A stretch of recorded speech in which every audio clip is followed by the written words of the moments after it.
Hi guys, for today's vlog, nature trip muna tayo. At mag-unwind tayo papuntang Zambales. Norte tayo guys. Yan. Bago yan, daan muna tayo dito sa Coffee Kubo. Sikat na kapihan nila dito guys. Sikat daw eh. Nadadaanan to ng mga bumabiyahe papuntang norte. Mga lalo na pag mga weekends, ganyan, biyahe sila. Yan guys, Coffee Kubo. 24 hours siya guys, na bukas. Ayan.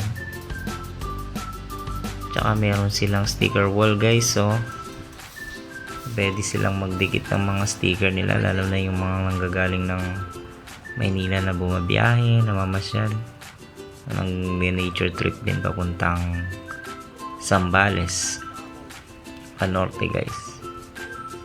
So yan, magkape muna tayo. So maaga pa naman, hindi naman kami nagmamadali. Yan, kape muna tayo guys. So yun, may taas sila, akit muna tayo dito. Yan ang in-order namin. So wala pa masyadong customer sila. Yan, kami lang muna. Yan, Vietnamese coffee. Yan, coffee's life. Organic yan guys, kaya kahit pa paano healthy yan. Yan, brewed coffee.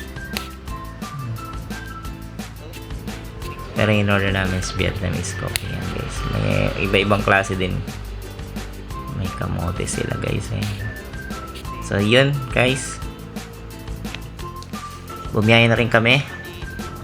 At eto na nga, nandito na tayo sa Mapanuepe Lake, San Marcelino, Zambales. Ito yung sikat na Mapanuepe Lake nila na dinadayo guys. Ayan, New Zealand ng San Marcelino. Yan,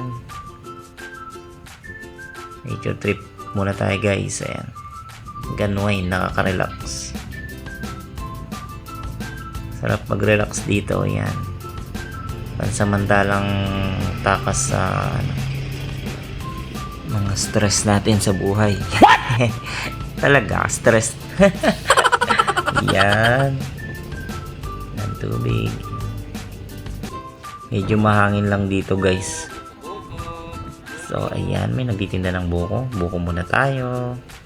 Buko juice. Yan, ayun siya oh. Seryoso naman oh. Ayan, at syempre kainan muna. So yan lang ang dala naming ulam. Picnic. Ayun, konting ulam. Ayun, nabusog. May duyan. Ayan, nagduyan muna ang person.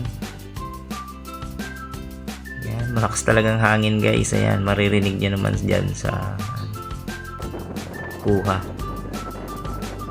Ayan guys, relax lang.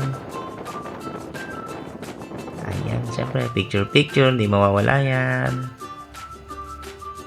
So ayan lang guys for today's video. Thank you for watching.